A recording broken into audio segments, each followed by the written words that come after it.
Hello, hello, fearless listeners. Are you ready for another episode of Let Fear Bounce? It's the podcast that's all about conquering challenges and facing our fears. I'm your host, Kim Langling, and each week we'll dive into inspiring stories, expert insights, and practical tips to help you turn your fear into your greatest ally.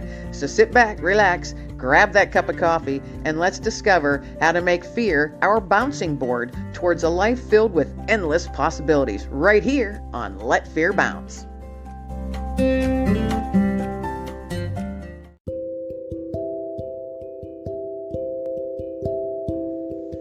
Have you asked yourself who's going to take care of your pet should something happen to you? Well, I've got an answer for you. The Do-It-Yourself Pet Estate Will Kit that gives you peace of mind that your family pet will be cared for when you are no longer physically able to care for them, with easy step-by-step instructions that guide you through the task of completing forms necessary to add your furry loved one to your existing will. Visit KimLanglingAuthor.com to find out more.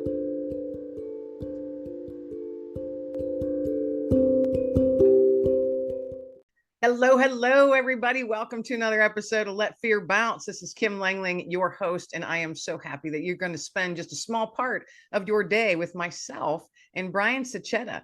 He is an author and the owner of Get Out of Your Head, a brand series that seeks to help folks overcome anxiety and depression. And by trade, Brian is a software developer. He combines his experiences in the tech world with previous mental health battles to draw parallels between computer systems and the human mind and give readers practical strategies for evading their own psychological demons. Boom. Mic drop on that one, Brian. Yeah. I love the name. Get Out of Your Head. Well, first off, hey, welcome to Let Fear Bounce. Thank you. Thanks for having me, Kim.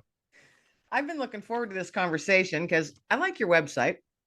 I love the name of your books. You've got 2 books out there that we are going to touch on and talk about a little bit because we certainly want to get those out there. But first off, I want to find out just a little bit about you and where Get Out of Your Head came from. Yeah, there's probably a decent backstory, right? I have to go back in time, let's say a decade or so. So where the journey began, or as I like to say, in high school, dealt with anxiety a lot, didn't necessarily deal with depression as much, but it was in there a little bit. And then when I got to college, I really dealt with anxiety quite a bit. And it was mostly social anxiety. And I guess for me, I didn't know how to deal with those sorts of things. I didn't know what feelings I was feeling. I wasn't able to put labels on them, put names on them, right? I was like, in my mind, I am wildly nervous about going to a specific social situation, going on a date with a girl that I like, things of that nature. The difficulty for me, again, I didn't have labels to assign to my experiences. And then because I didn't have the labels, I couldn't really go and Google things, go online and try to find out more information. I just didn't have, I guess, the base layer of knowledge that I needed to then be able to go say, all right, here is the problem, right? Now I'm going to go on this journey to figure out how to solve that problem. And don't get me wrong, I got there eventually, but in 2008, the world was a little bit different. The internet was a lot different, right? So nowadays you can go onto Amazon and there are charts for basically every disorder.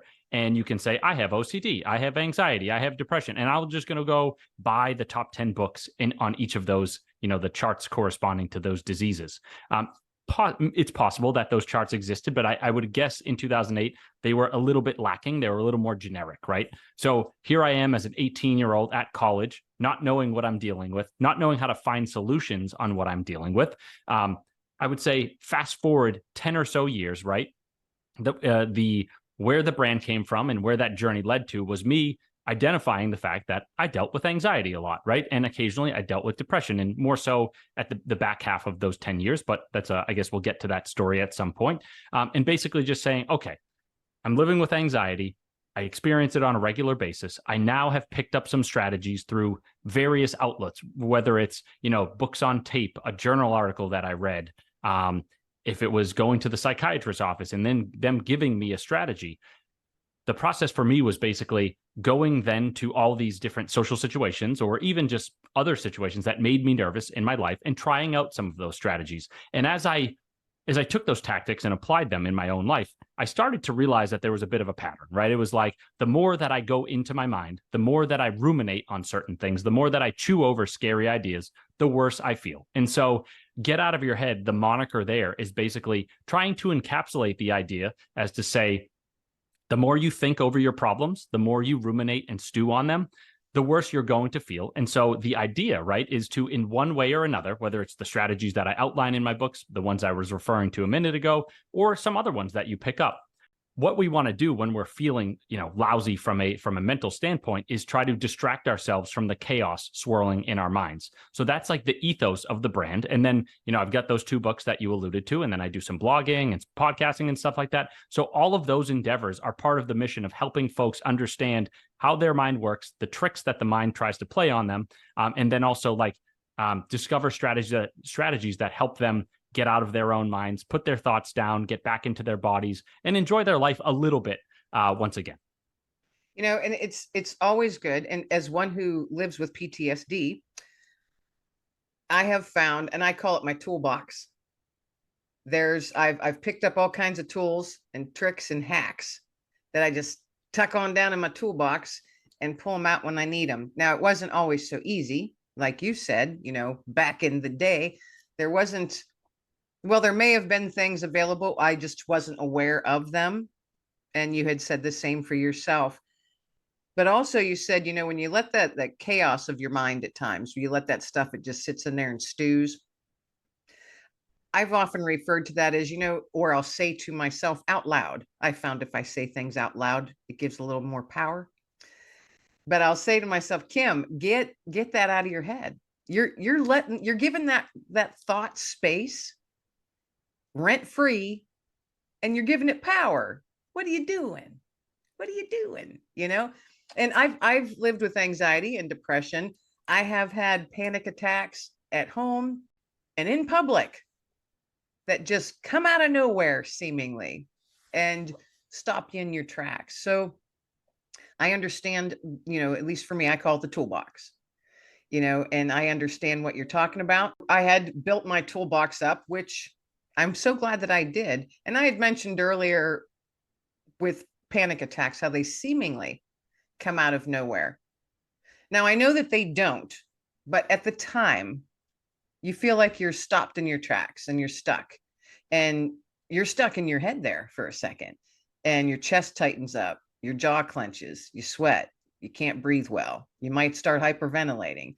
And you go into this tunnel vision type of phase.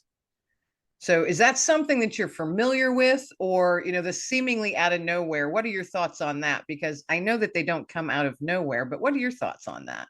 Well, it's really funny, or like the thing that I like to talk about here, I think, just having a cool open dialogue is, so that seemingly part, it's almost like if you get into the semantics of it, like the panic attacks do come on quickly, right? Because one minute maybe you're on edge, maybe you're relaxed, but you're not like, I guess, wildly nervous. You go from some other state to a state of, really extreme anxiety really quickly. So there is a quick shift. I guess the thing that I kind of wanted to ask about was in those moments, and I can talk about my own experiences as well, is did you feel as though like you were sort of already like a little nervous, a little on edge before it kicked in all the way? Or were you like, I'm chilling, I'm relaxing, and then the next thing I know, boom, like it really hit me like a Mack truck? In looking back now, at the time, it feels like, no, I was just having a normal day and I was just humming right along, and it just came out of nowhere. I have certain triggers that will get to me. And looking back, after the fact, I can be like, oh, I heard that. Or, oh, I smelled that. That's what caught me. And, it hasn't happened in a long time, thank goodness. But when it did, and if you've had those experiences, you know how that feels. And you feel pretty isolated in that little panic bubble that you find yourself in. And for me, it's just like, oh my goodness, I'm just leaving my cart right here. I'm getting in my car and I'm going home. I'm not even going to make it through the checkout line without wanting to scream. Yeah, absolutely. And you talked about the tunnel vision piece and being alone and whatnot. I think a lot of people could relate to that in the sense of the world, almost the walls close in on you, right? And all you have is what's going on inside of you, both your body and your mind, those feelings, the physical sensations. So I think that's a really good way to put it. And I think it's something that's important to talk about, on this topic. For me, right, I talk about them.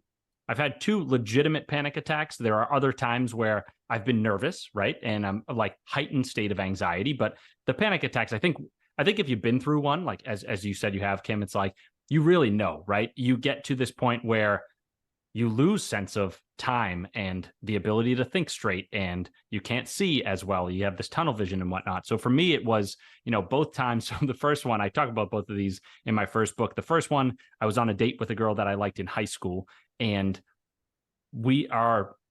our relationship, we had been on 3 or 4 dates. The relationship seemed to be souring a little bit, but I'm 18 years old. Maybe I was 17, to be honest. I have no idea what I'm doing. Like, young love, whatever you want to say. And she was just kind of giving me the cold shoulder. It was hard for me to basically get her out on another date, but she didn't necessarily say like, I don't want to hang out with you. I was just like, oh, something's off here, but I'm not totally sure what it is. And so eventually I got her to hang out with me again. And when we hung out, I was like thinking to myself, I'm like, oh, like I really like this girl and I hope it's going well, but it kind of seems like it's not going well. So let me ask her like kind of what's going on here. Right. And immediately when I was thinking about that, I was like, that is a bit of a confrontational question to ask, or a subject to broach, if you will. Right. So I'm sitting there and I'm kind of like, how do I get this out of my mouth to be like, so what's going on with you? And like, how, are we an item? Are we not? Whatever. However I phrased it, I think it was, I'll say aggressive in the sense that it was to the point. It wasn't mean or anything like that, but it was just to the point. And I think quickly she was sort of like, well, yeah, like, things haven't been going so well because like I'm kind of seeing this other guy, right? And as that is happening, like I was already nervous about broaching the subject of like, how do I ask about this? How do I talk about this scary subject? Because again, I was 17 years old, young guy, didn't have a ton of experience, really liked this girl. And, as she's like, hey, this is not going to work out, we shouldn't see each other anymore. Like I was at the time, I was kind of devastated. I was just a boy. And so in that moment, like with all those things going on, I fell into a panic attack. I was so nervous. I was like, oh my God, what's happening right now? A little bit of overwhelm, right? Sense of like, I'll be honest, right? I liked this girl too much. And it was sort of all at once being like, oh, geez, like not my world collapsing or anything like that, but like I was starting to make plans in my head with this person or whatever. And right. And it's like, okay, that's not going to happen. And not only am I scared to talk about the subject in front of her right now, but then also she's telling me it's not going to work out. So a lot of emotions going there at the same time. And it was like, as we're having this conversation, as she's saying whatever she is saying to me, I can barely think. My heart is racing so fast. Again, like you said, the walls are closing in and whatnot. And I remember her turning to me and being like, are you okay? Like, I feel your shirt is like pulsating. And I was beside myself. I had no idea what to say. Right. And also I was 17 years old. I was a stubborn kid. Like, I think maybe nowadays I'd be a little bit more receptive and open to say to the person, like, look, I'm having a hard time with this right now. I'm a little nervous or whatever it is. But at that moment, I was so guarded. I was like, no, I'm fine. I'm totally fine or whatever. And so it's just having those kinds of situations is difficult. Feeling those sensations is hard to begin with, but then also not knowing what it is that you're dealing with, right? So I sometimes say that, like, if you haven't dealt with a panic attack before, if you haven't experienced that kind of thing, you may legitimately think as though you're dying, right? You might be like, this is it. My heart is racing so fast. I am about to have a heart attack and I am going to die. And all of those scary thoughts make that situation so much worse, because then you get back into your head, you create more fear. You kind of almost get these like loops going, if you will, right? Where you have a physical sensation, then you have a response to it. That response is negative and fearful. All of a sudden, that response that you have then informs your nervous system to keep working hard, to keep revving up, and so on and so forth. We keep going through this vicious cycle. So, I could talk about the second panic attack, but it's similar to that first one with another girl that I liked and whatnot. But, it's when I think anytime you have physical sensations like that and you don't know how to deal with them, even if you do know how to deal with them, they're still pretty unnerving, right? Mm-hmm. So just like to talk about this subject, because I don't think it necessarily gets the attention it deserves. And I think also, being able to share experiences with one another on this front can be helpful, just to say like, hey, I know what that's like to go through. And maybe you have some strategies that I haven't used before, and vice versa. No, I agree. I feel that this is a topic, anxiety, depression. I feel that it's a topic that does need to be spoken about more openly by the people who are experiencing it. And I think there was some fear. I know for me anyway, back years ago, there was a bit of fear in that because I saw it as a sign of weakness in myself. And, as a veteran, I'm thinking, oh, I'm one tough cookie. Yeah, this isn't going to get me. And this is not what I'm experiencing. That was just a bad day. You know, you give yourself all these stories and all these little outs, but you can only do that for so long until you do have to face it and get in the right direction, whether it's, reaching out to someone for help, asking someone for guidance, whatever the thing is, to get yourself on the right track and to help you, because you do need those tools for your toolbox. You do need them. And it's nothing to be ashamed of to ask for help. No doubt. And I want to say thank you for your service. One of the things that I try to remind myself of, and it's easier to do on some days than others, right? You had talked about like, I'm tougher than this, right? Or you didn't want to talk about certain things because you're like, I'm one tough cookie. I sometimes like to look at this and say to myself, and this is just, I'm not casting any judgment. This is just a perspective that I have when I go through these things, right? I say to myself, and again, easier on some days than others, but I say to myself, okay, I am unwilling at this moment to talk about what it is that I'm dealing with, right? And then I try to reframe that and I say, if I were actually strong, the way that I claim to myself that I am, would I be embarrassed to talk about this thing? Or would I turn around and I'd say, I need to go do whatever it is that I need to go do in order to deal with this topic, right? So for me, sometimes I try to put myself back in that state and I say, almost as if like detach from the problem a little bit and just think of it as some other issue that I deal with in my regular life, right? Almost like, and I know it's not the same, but like just be like, okay, let's pretend this is a problem at work or a business problem, right? We wouldn't have that same emotional attachment to it where we're like, oh, kind of embarrassed to talk about it and do these certain things. We would just take action on them, right? And again, I'm not trying to downplay anything because this stuff is so hard and I fail with it all the time. But one thing that can be helpful for me is to say, look, like, if I think that I am strong and I'm unwilling to face this, then maybe there's a bit of discrepancy there. And I know that some people say like, leaning on others is a strength and whatnot, and that gets cheesy or corny sometimes, but it's legitimately true, right? If you are willing to put yourself out there and expose the deepest, possibly darkest parts of yourself, that is a really, really strong sign of strength. And so I think number one, we need to remind ourselves of that every once in a while. And then number two, we sometimes need to give ourselves credit for when we take action on that sort of, I guess, that wisdom, if you will. I like how you use the words, we have to give ourselves credit. I think that that's pretty powerful because there are, it's not every day, but for anyone out there listening that does live with depression or anxiety, or is just now experiencing it and you're not really sure what the heck is going on, you're not going crazy. You're not going crazy, but you do need to address it. I had someone say to me once, because when you have all this and you're trying to stuff it down and you're telling yourself, I can handle this, I'm strong, and that's just a sign of weakness, and I'm not going to let that get to me. You're just piling more stuff on yourself, more negativity on yourself.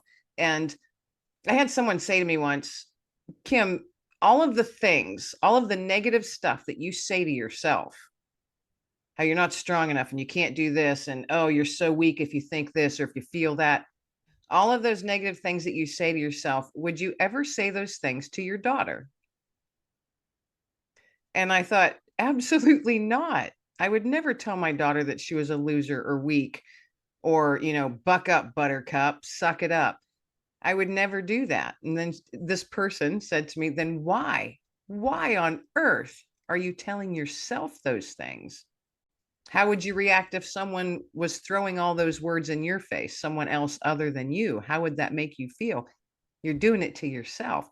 That was a light bulb for me, because I think as humans, we have a tendency to put ourselves down.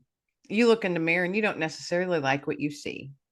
And you're going to put yourself down and say, oh, here we go again. Another day I woke up feeling like crap. Oh, here we go again. You'd also said you had talked about power and strength a couple minutes ago. We never know what battles people are fighting behind those masks that they put on before they go out their back door every day. And at the end of the day, just how dang tired they are from the struggle and the battle all day to keep it together. And I tell folks, in that battle, you are an amazing warrior.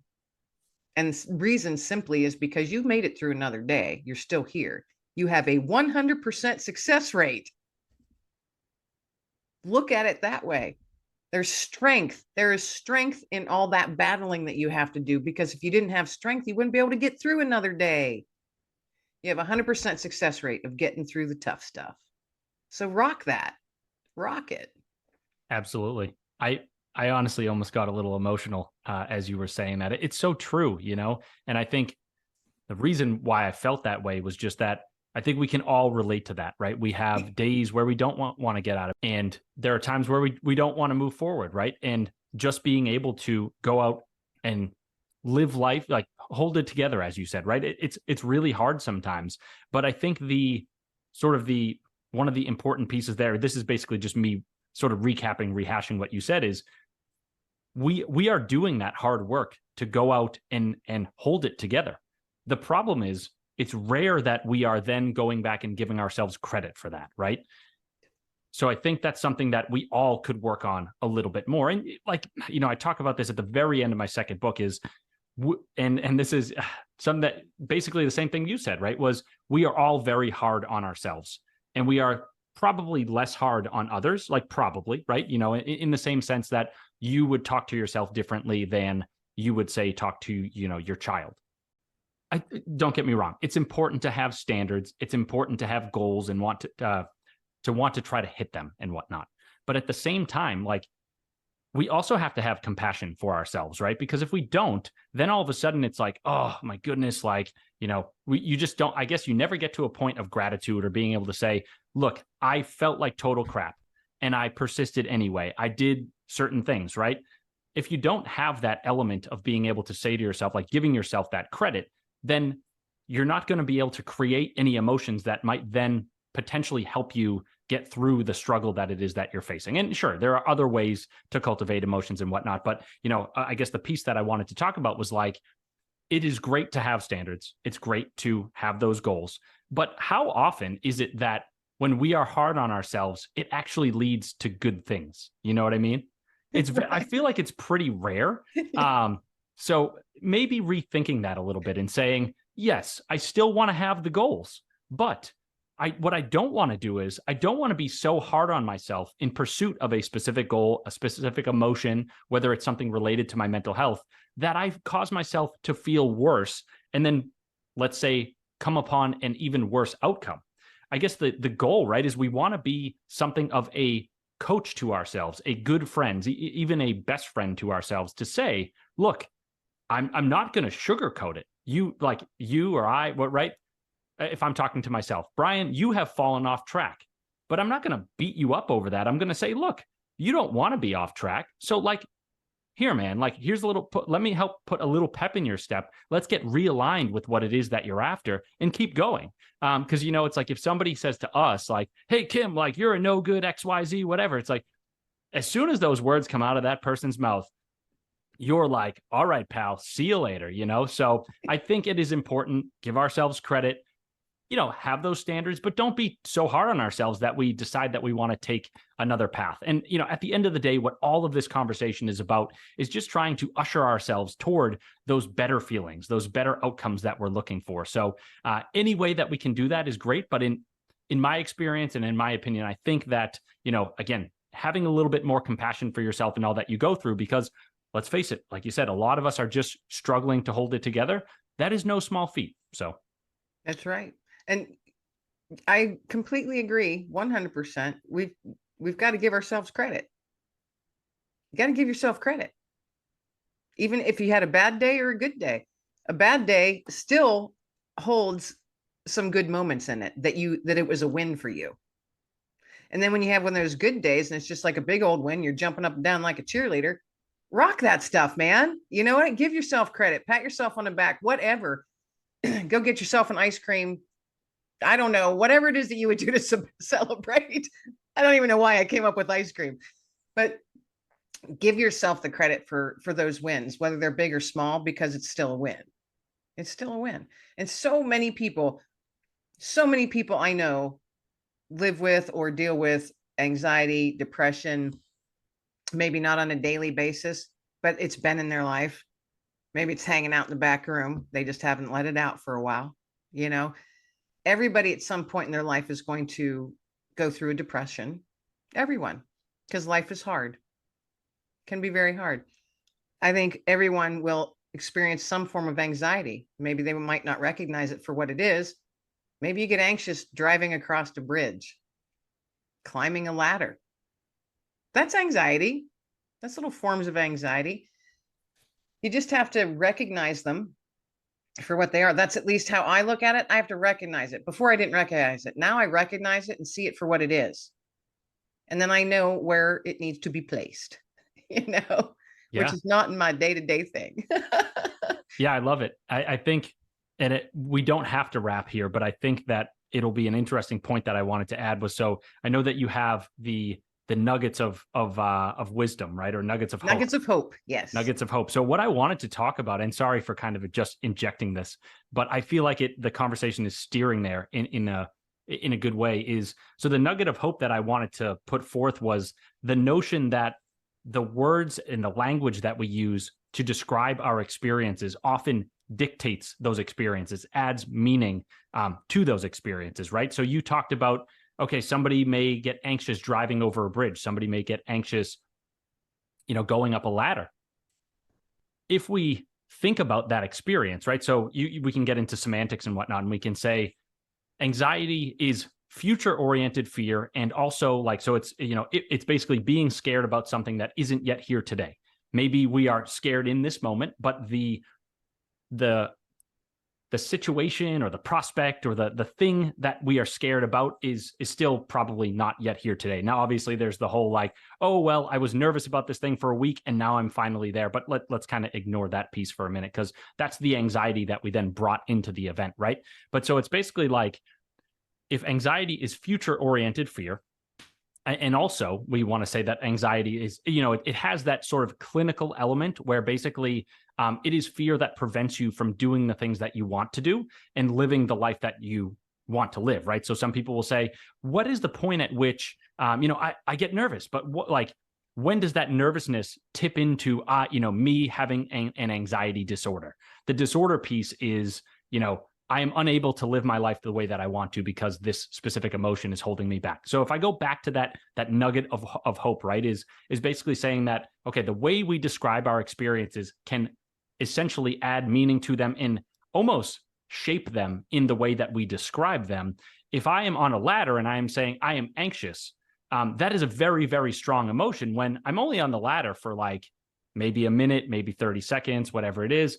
But if you boil it down to what that core emotion is, that emotion is fear, right? Mm-hmm. And so it's if we want to experience less of whatever that emotion is, to a degree, this doesn't work all the time, but this is sort of a principle that's based in cognitive behavioral therapy, or CBT, as some people are familiar with it. The idea is to describe that emotion and that feeling and that experience a little bit almost I don't want to say euphemisms, right? But describe it a little bit intensely. So rather than saying, I am so anxious when I get on ladders, it's I don't love ladders. Sometimes they make me a little bit nervous, right? And so I think that I've used this strategy in my own life to basically, okay, I'm going to a job interview and I am nervous about it. Maybe I am anxious about it or whatever.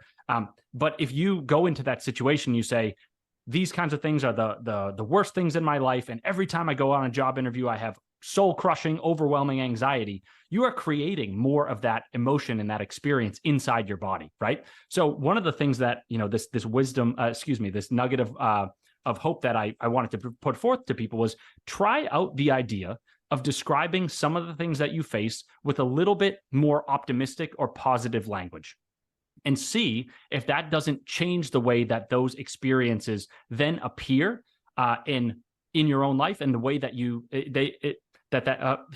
the language doesn't also then change the way you make sense of that experience. And the goal, right, is to sort of reframe our entire experience with either anxiety or depression or something on the mental health front, to be able to say, okay, my heart's racing a little bit again. Rather than saying I am on the verge of a panic attack, maybe I say, hey, I'm a little excited right now. I'm a little nervous right now, whatever it is. So again, because something like this is rooted in, or like this is this sort of tactic is related to CBT, cognitive behavioral therapy. There are some research studies out there that prove that this sort of thing is effective. But at the same time, different strategies work for different folks. And so I want people who are listening to try that out and see if it works for them. And the hope piece is, this has worked for me and it's worked for a lot of other folks. And I hope that folks that are listening in would find the same happens to them. Can't guarantee it, but I do know that at the very least, right? It's like we, to a degree, have some control over our emotions. And some of that control comes from the language that we use. And so I guess, again, that the hope piece is, I hope that in describing some of the things that you encounter in a different fashion, you'll make yourself feel a little bit better, and you'll have that self-compassion for yourself. Allow yourself to be your own best friend and give yourself that credit that you need, and all the things that we've talked about throughout this episode. So that's kind of what I wanted to leave folks with. I felt like everything that we were talking about on that episode led up to that moment for one reason or another. But yeah, it just felt right. What you're talking is you're reframing the scene. Reframe the scene. I don't know. That's how the picture that popped in my head. I see a lot of things in pictures. I visualize a lot of things. So when you were talking about that and explaining it, it was just going through my head. You're reframing the scene. Take the negative out and put positive words in there. I know Absolutely. that's easier said than done, but that's just another tool that you can pop in your toolbox. If that doesn't work, that's okay. You tried it. Try it again later at another time. You never know. Yeah. Or on to the next one. We got plenty more. So you've got 2 books. So I do want to touch on those briefly. You've got 2 books. So share the names of those books and where they can be found. Yeah. So book 1 is Get Out of Your Head, A Toolkit for Living with and Overcoming Anxiety. Book 2 is Get Out of Your Head, Volume 2, Navigating the Abyss of Depression. You can find those books on most of the retailers. I think, probably easiest to find them on Amazon, but they're on Barnes & Noble, Kobo, Apple Books as well. I do have audio versions of them if you want to look for them on Audible. If you want to head to my website, a lot of that information is there as well. So the website is getoutofyourhead.com. I will say, unfortunately, on Amazon, I guess on every bookstore, but there is another book that has sold very well with the same title. And I've had some legal issues with that book.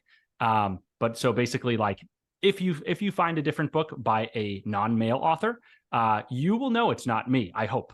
And you will look for mine. So just be on the lookout for that. It has caused confusion in the past. And sometimes people have reached out and been like, I think I bought the wrong book. And I'm like, yeah, you did. Just need to tweak that title a little bit then, Brian. Put a dash in there somewhere. For sure. Makes it a whole different title. So folks, go and check out his books on Amazon. That's probably is the easiest place to find them. Brian, this has been awesome. This has been a great conversation. And I know that we could sit here and talk for a really long time about many other things as well around this whole topic. But I want to thank you so much for your time and for sharing so transparently your journey and, how you navigate through the days and through, your anxiety and depression when that might creep its ugly little head out there throughout your days. So thank you very much for sharing that and for being my guest today on Let Fear Bounce. Absolutely. Thank you for having me, Kim. And likewise, I appreciate you really having an open and honest conversation with me as well, because some of these things aren't easy to talk about, No, they're not. No, they're not. But you know what? It does seem to get a little easier. And I keep in the back in my head, there's someone out there listening that needs to hear something of what we're saying. Maybe not everybody needs to, but there's at least one person out there that's going to get something from it. And that's, to me, that's worth it. Hell yeah. Well, thanks again for being my guest on Let Fear Bounce. And all of you out there listening, thanks for tuning in and spending a part of your day with myself and Brian. It's been an awesome conversation. Tune in each Wednesday, folks. New episodes go up each Wednesday. This is Kim Langling, your host of Let Fear Bounce. Everybody be well, stay well, and be blessed. And that is a wrap, my fearless friends. Thanks for bouncing along with me on another episode of Let Fear Bounce. I hope you're feeling a bit motivated and ready to take on any challenge that might come your way in the coming days. Be sure to hit that subscribe button so you never miss an episode of Let Fear Bounce. Tune in each week for your dose of inspiration from my amazing guests from all over the world. So until next time, keep bouncing forward and stay fearless, my friends. Everybody be well, stay well, and above all, be blessed.